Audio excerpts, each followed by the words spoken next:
It's time for News Alive on GBC News. Hello, good afternoon. I'm Siyoko Kwakucha. Welcome to the news. All senior staff of public universities across the country have been directed by their leadership to lay down their tools. The action is to compel the government to pay the 20% cost of living allowance COLA as demanded by other labor unions due to economic hardships.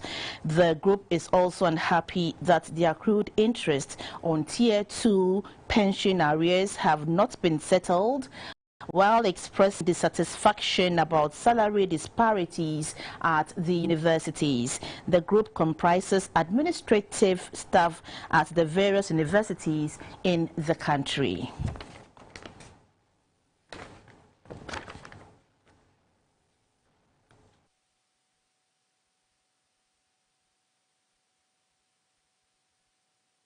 We are joined on the line by the chairman of the University of Ghana chapter of the Senior Staff Association of Universities of Ghana, Mr. Francis Sasu, to explain further.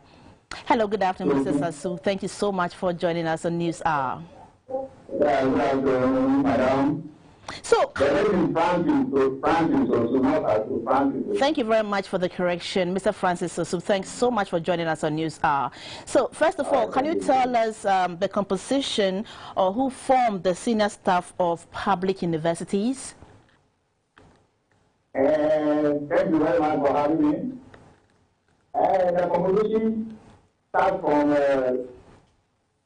PNSC, UCC, University of Ghana, UNW, UMAT, GIJ, UDS, UHAT, almost all the public universities, 14 or 15 public universities, that form the Senior Staff Association University of Ghana. Okay, so what has necessitated the strike? Thank you very much. The issue has to do with the economic conditions in the country. We are asking for 30% cost of living allowance. That is called it COLA. That's one issue. The second issue has to do with Tier 2 interest. Since 2010 up to 2016. The couple into the country last year, they were able to pay the principal, reducing the interest. That's another point as well on Friday. The third one has to do with the generic allowances to all the senior staff, like rent allowance, electricity bill.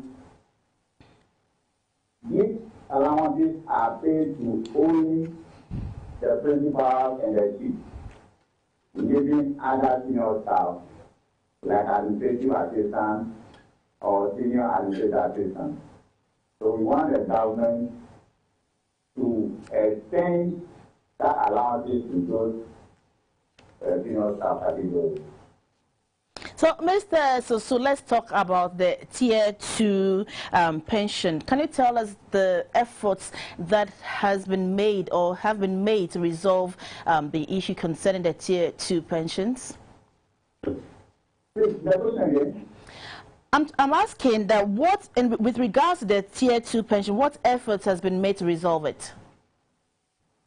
I'm saying Tier 2 interest, 3,000 is paid. You only pay as the principal. You have paid the salary's money from 2015. When the person asks you, you only give me the principal. And that means they're just eating the money after your bill. You have to get the money. So what interest? So is the interest that you seeking for? All right.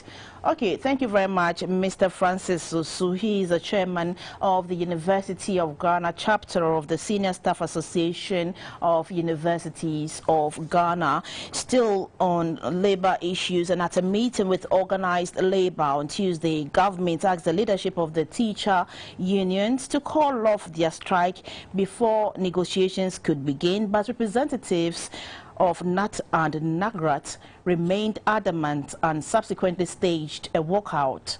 Meanwhile, organized labor is warning that more unions may join the strike to demand the payment of cost of living allowance COLA, accusing the government of failing to present a proposal during Tuesday's engagement with over 20 labor unions. On the phone lines is the General Secretary of NAT, Mr. Thomas Musa. Good afternoon, Mr. Musa. Thank you so much for joining us on News Hour. Hello, good afternoon, sir.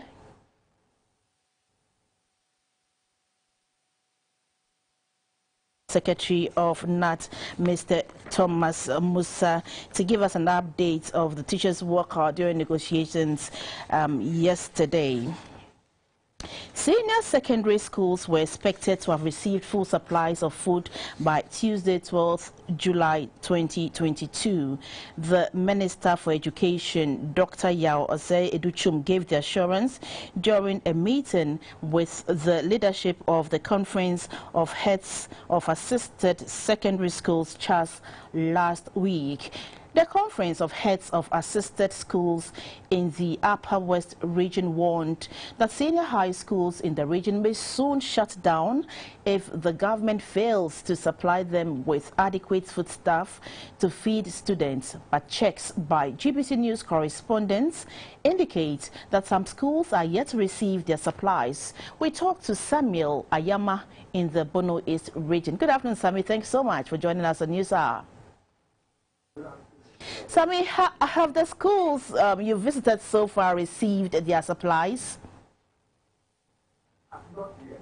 I've visited quite a number of schools, 5 schools in the Bono East region, and I've also spoke to some of the head teachers, about 4 of them to my phone call, and then they've all confirmed to me that even though they've gotten a hint, they've been told to prepare to offload some consumables, but they are yet to see that in their various schools, and they've also been told that very soon some amount of money will hit their accounts, but that is also something that they are yet to receive or see in their accounts. But for now, there is no food, like government has not supplied them with food yet, as we say. So what is the feeding situation of the students like?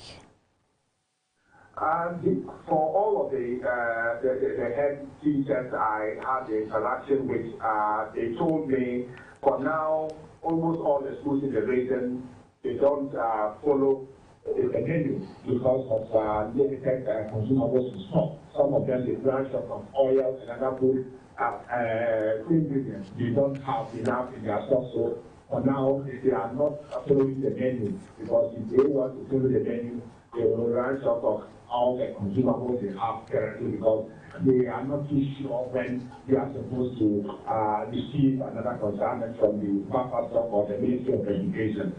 Quite a number of, like 3 days ago, I spoke with the regional charge, Sama, and he told me that he had a meeting by the Ministry of Education, and he promised supplying them to starting from yesterday. But this morning, again, my engagement with some of the heads of the various schools indicated that they have yet to receive food, because they have gotten again that they will be giving some food to them very soon. So, since they are not sure of when to receive food supplies from the buffer stock or the Ministry of Education, what assurances have the school authorities been given? Yeah, for the school authorities, they said they are to make do with what they have currently in stock. That the region decided not to follow the menu.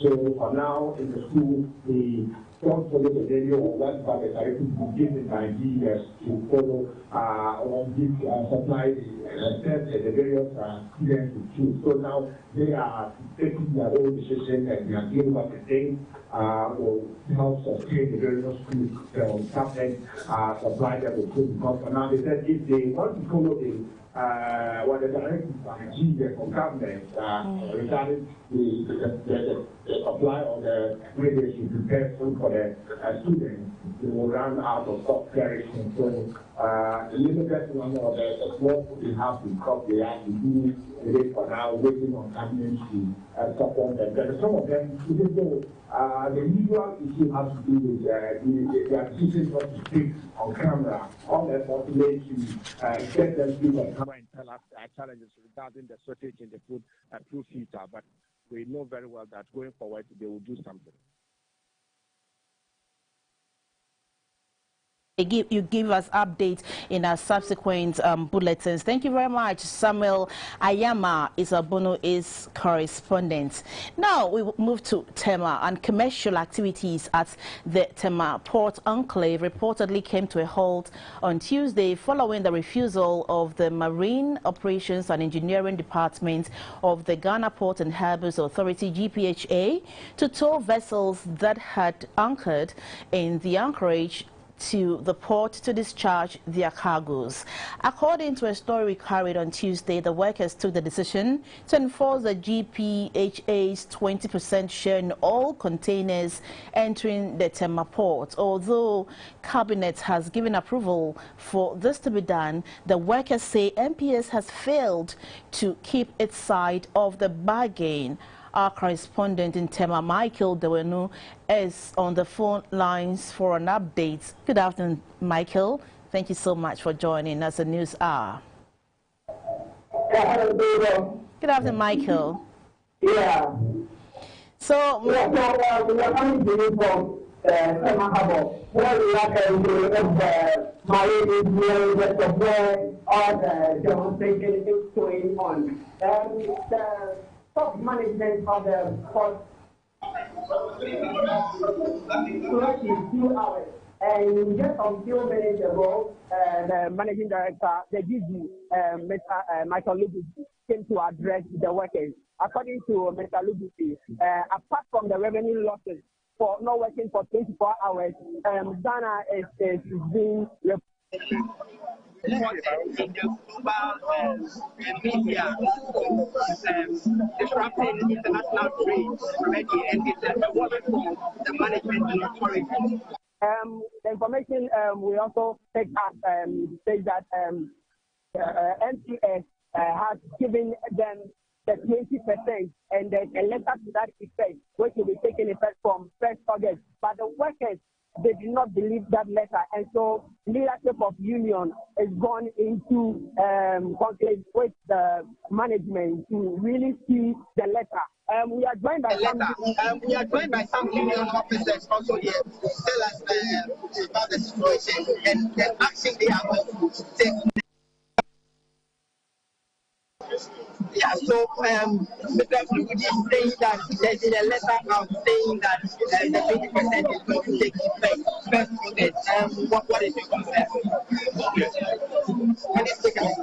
Management, they have arrangements MPS.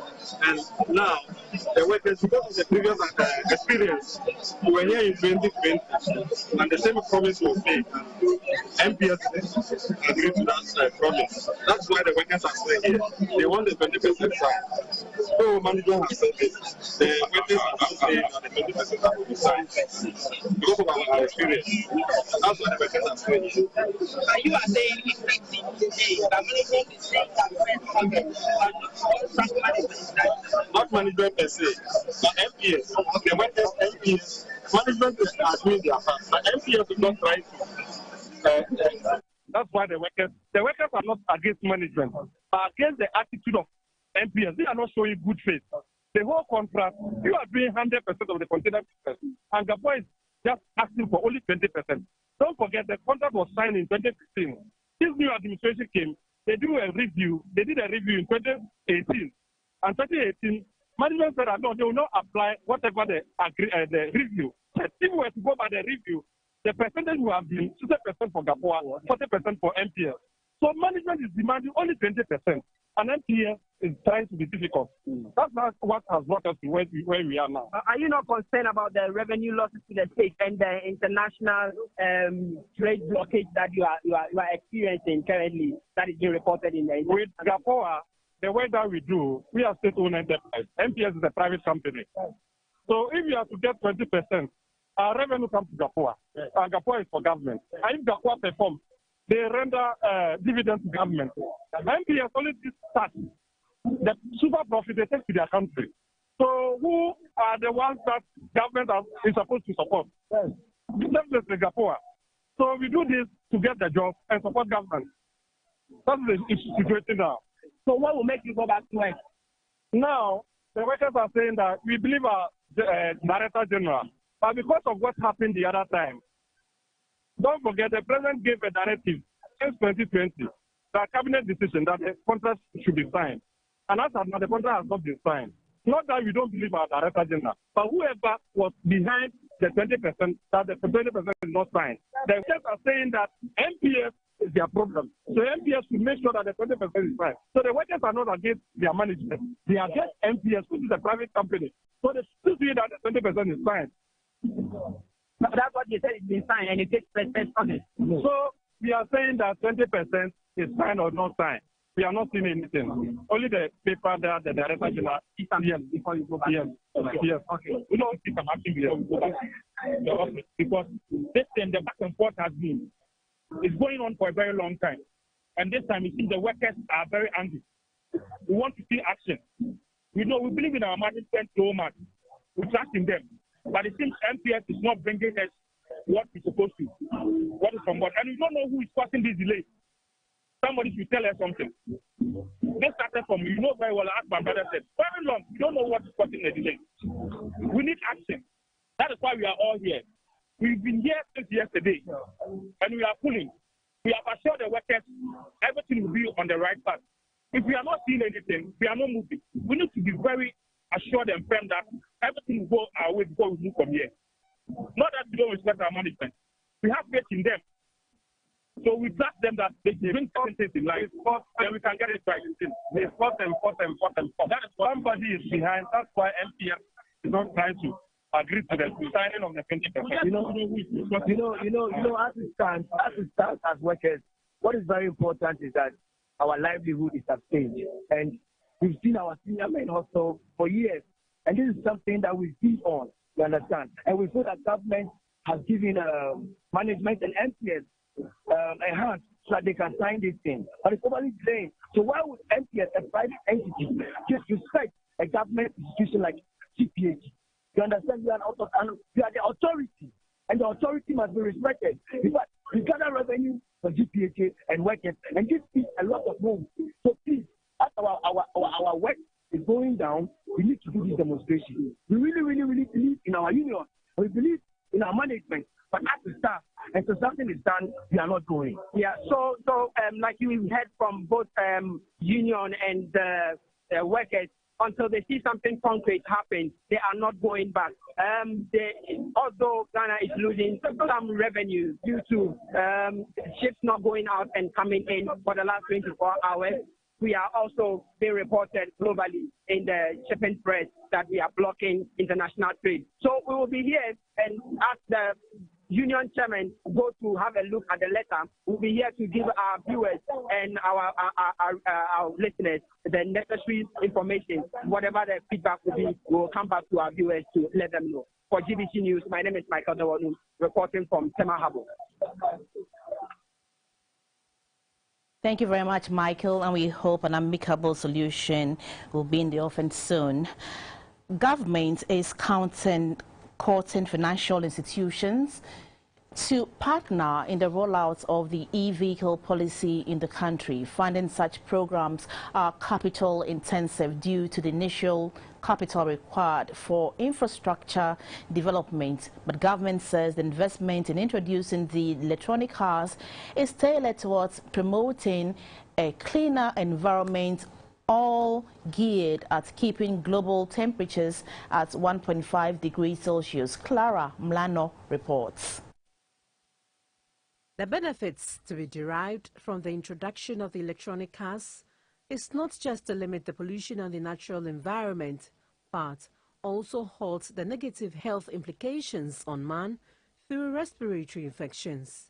Clearing up the air will be achieved if drastic measures are taken to transition from the current fossil-based transport system to greener, efficient and sustainable modes of transport. It is estimated that the country will require some $9.3 to $15.5 million of investment to implement climate interventions between 2020 and 2030, which will require capital injection and investment from the financial sector.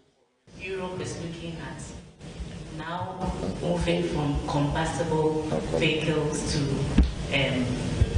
electric vehicles. Do we have any policy in place, any plan in place to prevent such importation?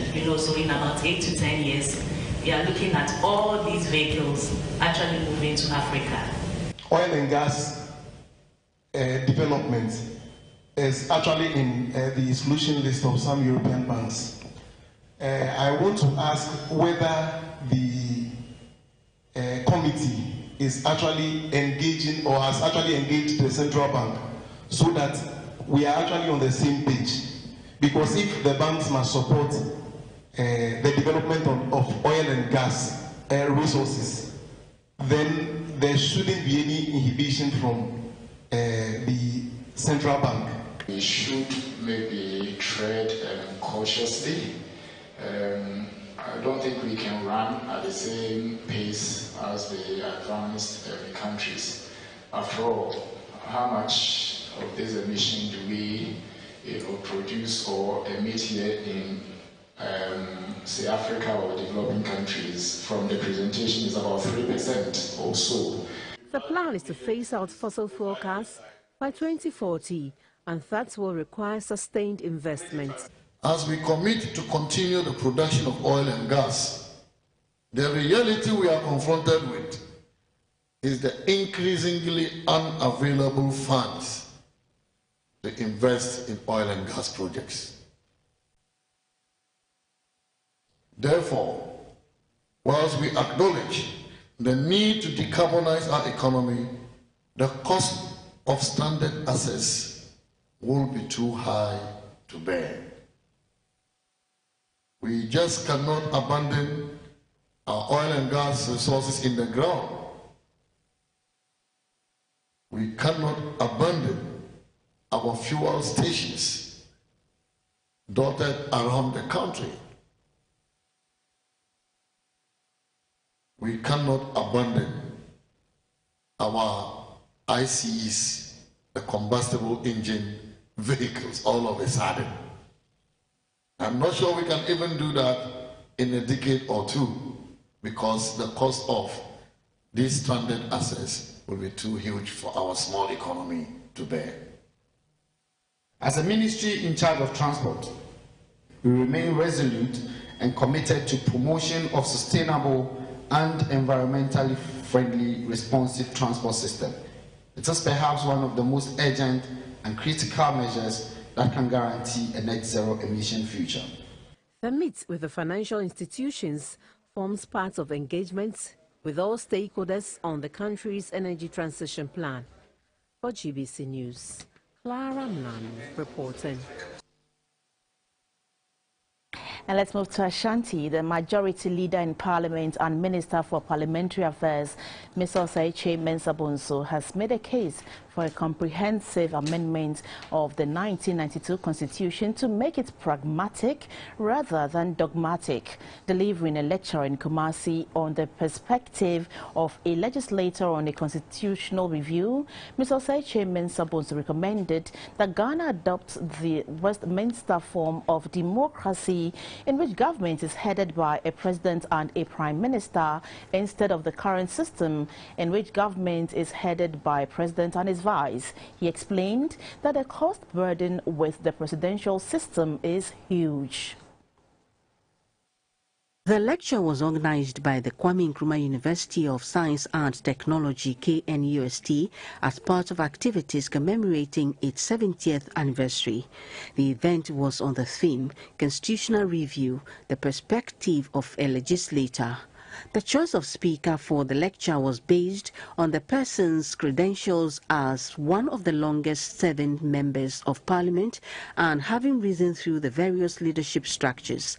Mr. Osei Chei Mensah Bonsu's presentation covered the entire 1992 Republican Constitution. Touching on the executive arm of government, the Minister for Parliamentary Affairs disclosed that a recent research outcome has estimated the cost of a presidential campaign at 400 million Ghana cedis.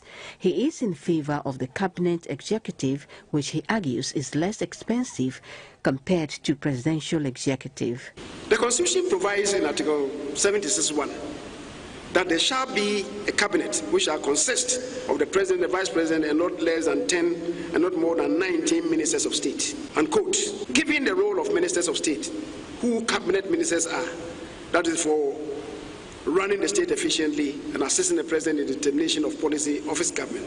It is my contention that apart from regional ministers, the number of central government ministers may not have to exceed 19. On the legislature, the majority leader called for a constitutional provision spelling out clearly the qualifications and functions of an MP as well as the Speaker of Parliament as pertains in the local government system.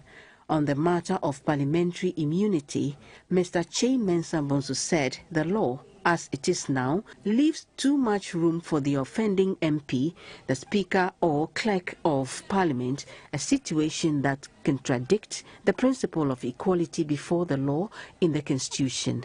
In the face of Article 117, which provides, and I'm quoting Article 117, it says, civil or criminal process coming from any court or place out of Parliament shall not be served on or executed in relation to the Speaker or a Member of Parliament or a Clerk to Parliament while on his way to, attending at, or returning from proceedings of Parliament. You see the danger? Touching on the functions of the Electoral Commission, the Minister for Parliamentary Affairs called for a law that can check the creation of new constituencies with a focus to making representation in Parliament commensurate with population quota to ensure fairness. He said the report of the constitutional review processes initiated by the late President Evans Atta Mills' government should be a guide to an eventual comprehensive amendment of the existing constitution.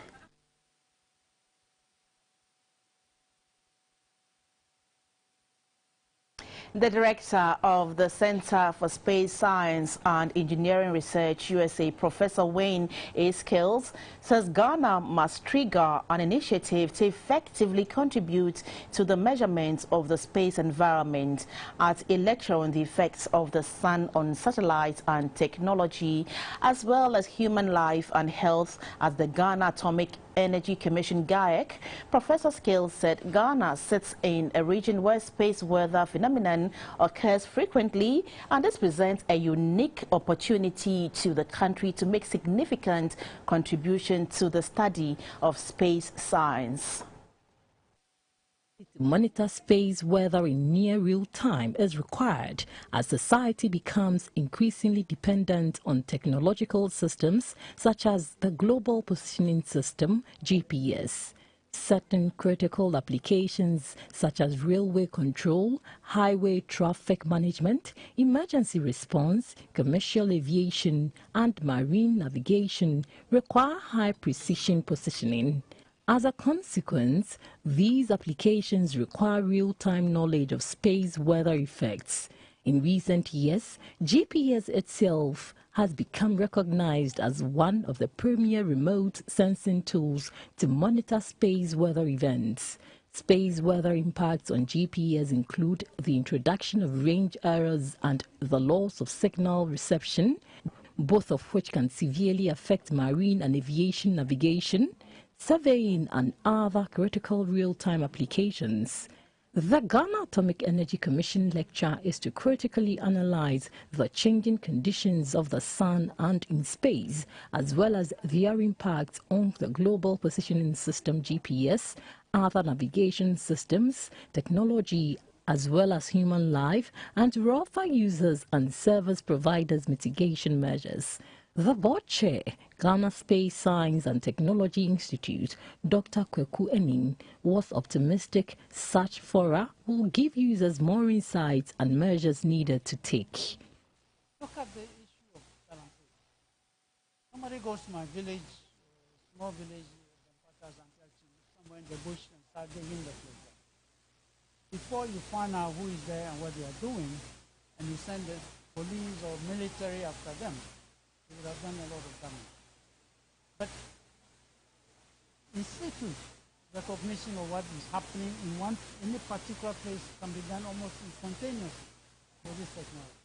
So when you see something happening somewhere which is unusual, you can very easily send people there to end the stop it. But this technology also helps us, it can help us manage our flooding issue. Is getting worse and worse every year. We sincerely apologize for the poor sound quality on portions of the tape. Civil society groups are appealing to the United Nations Human Rights Council to include the human rights of persons with psychosocial disabilities in its assessment of Ghana's human rights performance ahead of the Universal Periodic Review process by the Council in January next year. An alternative report indicating recommendations and challenges encountered by persons with disability and mental illness is being presented to the United Nations Human Rights Council to improve Ghana's outcomes. The shadow report was compiled by 34 organizations spearheaded by Mind Freedom Ghana with support from development partners. A report by Sarah Ofori. Of quality, accessible and affordable healthcare to persons with psychosocial disabilities is considered a fundamental human right. Yet, inadequate funding for service providers, collection of user fees, the shackling of patients at prayer camps, inadequate stock of psychotropic drugs, and stigma, among others, infringe upon such rights. For those with disability, they are often marginalized and excluded from participation and accessing social services. Mental health care financing seems to be a mirage, and the Mental Health Authority seems to be uncertain what to do next. An estimated 700 million is required annually to implement the mental health policy. Throughout the country, there is not a single government-established rehabilitation center, and the Livelihood Empowerment Against Poverty funds are not disbursed with utmost transparency. The United Nations Human Rights Council reviews the human rights record of all member states every 4 years under the Universal Periodic Review process. This major international mechanism is used for monitoring and reporting on the compliance of states to universal human rights standards. With such a process in the offing, Mind Freedom Ghana collaborated with 33 other civil society and non-governmental organizations to collect data on the progress made nationwide over the years in ensuring that the fundamental human rights of these vulnerable groups are respected. About 16 recommendations were collated. These include comprehensive application of the Livelihood Empowerment Against Poverty and sourcing of funds for mental health care. And then improve and scale human treatment protocols. Focus on people-centered care. People-centered care, the human face to it. A right-based approach is inclusive, is representative. It is people-centered. The people that services are delivered to. And so we need this to happen as part of our recommendation. And then finally, I want to highlight the provision of regional rehabilitation centers across the country. And this came out strongly throughout all the zones. Institutions and development partners such as the Mental Health Authority, the World Health Organization, the Commission for Human Rights and Administrative Justice, the National Commission for Persons with Disability, The European Union and the Norwegian Embassy supported the compilation of the shadow report to be presented to the United Nations Human Rights Council. 04 GBC News, Accra. 28-year-old Tafik Sulemana is appealing to the public for 20,000 Ghana cedis for the final surgery to correct a medical condition doctors at the Korle-Bu Teaching Hospital diagnosed as craniocervical tumor. The disease paralyzes whole body. Speak a little over a year ago, when GBC News made public his condition, he was totally paralyzed. He could not walk or touch. A condition doctors at the Korle-Bu Teaching Hospital diagnosed as craniocervical tumor. This is Tafik Sulemana after the craniocervical tumor treatment. He was all smiles when he visited the newsroom to thank the public service broadcaster, GBC, for helping to give him a new lease of life, and also the public who contributed in cash and morally towards his rehabilitation. The Deputy Director for Television and Head of News at the Ghana Broadcasting Corporation, Ms. Akushika Akwe, on behalf of GBC, thanked the public and all who contributed to the well-being of Tafik Sulemana. Yes, I remember some months ago, it almost seems like about a year, probably, that we came in contact with Tafik. His story was told to us by a colleague, and it was a very sad thing to see. But for most of us in the TV newsroom, it is very heartwarming and encouraging to see him, smiling, because the very first video was of him crying, crying for help. But as a public service broadcaster, we used our platform to give a voice to the hitherto voiceless, to amplify his tears to the public who have responded. And today, seeing him walk, it's for us, it's a project in process. We are not done yet, and we are hoping that with continued support from the public, this will be a complete success story and a successful project that we have undertaken. The situation of Tafik Sulemana currently has improved significantly, but doctors hope to do more for complete recovery. For example, to be able to use his hands effectively. I have nothing to say to thank God, and then to thank each and everyone again that came to my aid. Further investigation while there at the Korle-Bu Teaching Hospital also saw that I had some of the tumor in my brain stem. They felt I need to undergo another surgery to remove those found in the brain. Kindly support to fix further treatment by donating to Momo number 0541 211588. Reporting for GBC News, Gifty J, Accra. No amount is too little. Kindly support for a worthy cause. You're watching News Hour live on GBC News and GTV. We're taking a short break. We'll be back with the business segment. Please don't go away. It's a nightmare dealing with the filth in Accra. The gutters are choked with garbage. The streets are a jumble of filth. The beauty of the serene beaches is marred with human feces and plastics, as many defecate in the open. Residents are up in arms when the situation gets out of hand. Because of these litters, you can't even stand there for even a minute. As we speak here, if the mosquitoes even refuse to breed on it. Partners in sanitation suggest alternative policy interventions. Landfilling is not the way forward. We are recommending treatment facilities. But in all of this, have we made gains in the sector?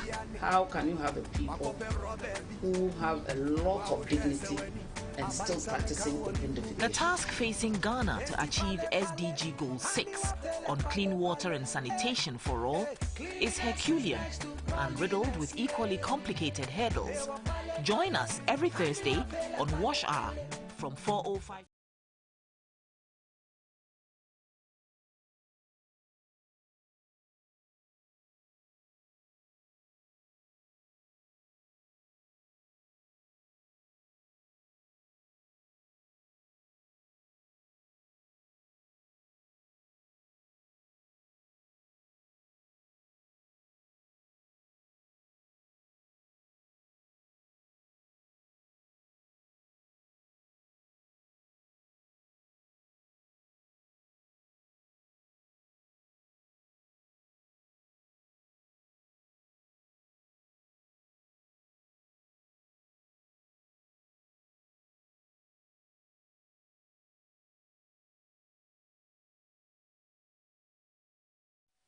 Hello, you're watching the business news with me, Esther Edu Ohumewu.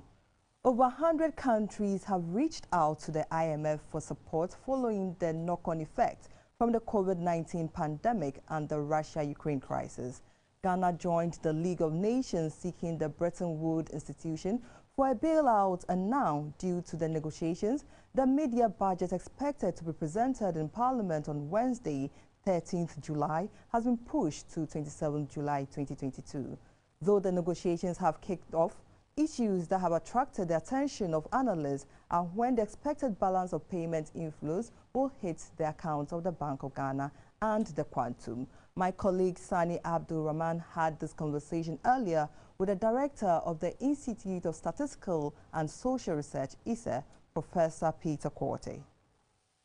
Discussions usually take longer, sometimes from 6 months, it could take about a year, depending on what kind of data is provided and how accurate they are and how convincing they find the data. There are usually some back and forth, things that government wants to do and the things that IMF thinks the government might not be able to do given its resource envelope. If you look at the debt situation, 78% of GDP, quite problematic for our size of the economy. And also, if you look at the revenue challenges that we have, how do you think these two factors will play in a potentially final program that both parties may agree to? IMF will certainly look at it and look at what program we want to pursue. So the expenditure lines would have to be trimmed down. They ought to look at how much we can spend given our resource envelope. So that certainly is going to take some time. And depends on, of course, what government is also willing to give. Then with the debt issue, of course, given where we've reached, we really hit the threshold. And any additional borrowing, whatever program we want to pursue, a source of funding will be to borrow. It will be a source of concern for the IMF because those sustainability issues come to play. Do you think government should review some of its major social policies, for example, to create some sort of fiscal space? As for the flagship programs, I am not advocating for a total cancellation, but I think some can be reviewed. Let's take, for instance, the free SHS. Government has done well by trying to educate its population. That is very important. However, given how we find where we find ourselves in terms of our finance, I don't think financing the free SHS in its current form is sustainable. I think some options have to be explored. One would be to pay for tuition and ask parents who will certainly want their children to go to the boarding facility to pay for boarding or feeding.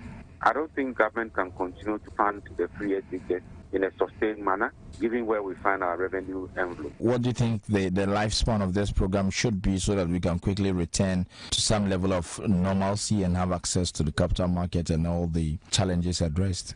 Well, this program might take, I did not less than what the previous program took because we are not in normal times. The devastating effect of the COVID-19 as well as the Russia-Ukraine war will make it difficult for us to exit this program in a much shorter period. So what we ought to do rather is to get the maximum out of this program and grow the economy, make it more stable, enhance investor confidence, and ensure that we bounce back in a much better way. Ghana's inflation went up 2 percentage points from 27.6 to 29.8% in June 2022. Food inflation stood at 30.7%, a marginal increase from 30.1% in May, while the average food inflation over the last 12 months was 17.5%. Inflation has seen consistent rise this year to reach an 18-year high of 29.6% in June. At an IEA forum in Accra, panelists were in unison that the rippling effects of the COVID-19 pandemic and the Russian-Ukraine war has led to a global inflation crisis, of which Ghana is not spared. The Director of Research of the IEA, Dr. John Kwachi, said food, exchange rate disparities, and fuel shocks in particular are major drivers of inflation in the country. Now, fuel also. Again, do something about fuel, because we need to position ourselves to be able to respond to these shocks that come. So is it bust? Bust. What happened to TOR? TOR, such an important national asset. What has happened to it? We need to bring it back, to refine. inflation for the month of June 2022 stood at 29.8%. This means that prices of goods and services on the average on a year-on-year basis comparing June 2021 to June 2022 are by 29.8%. From a percentage point perspective, this indicates a 2.2 percentage point higher rate of inflation compared to the rate of inflation that was recorded in May 2022.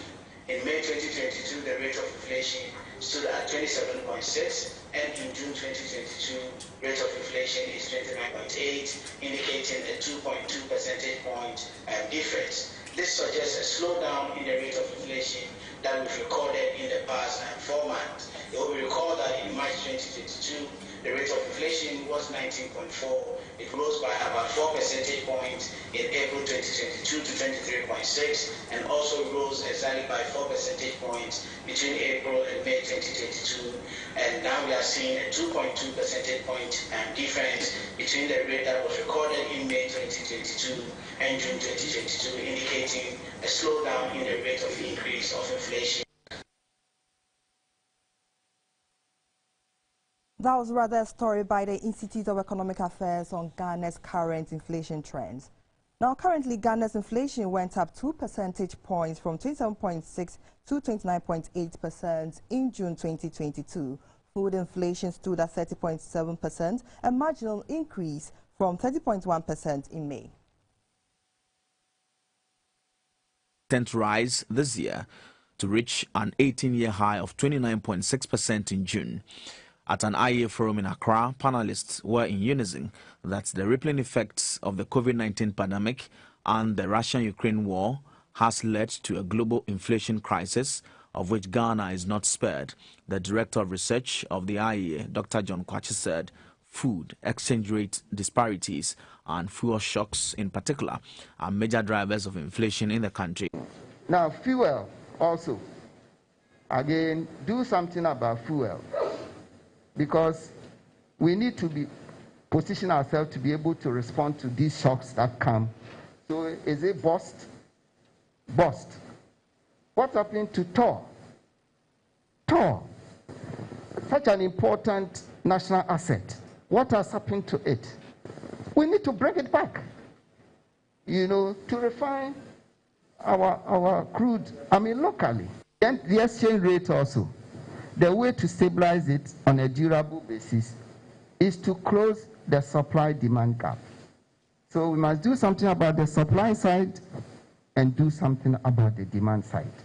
A scholar and JPJ editor, IEA, Professor Alexander Bilson Darko, said government must ensure there is abundance of food in the country to reduce the inflation burden emanating from food. We apologize for that. We'll bring the inflation story later. Let's take the interbank and community figures for the day.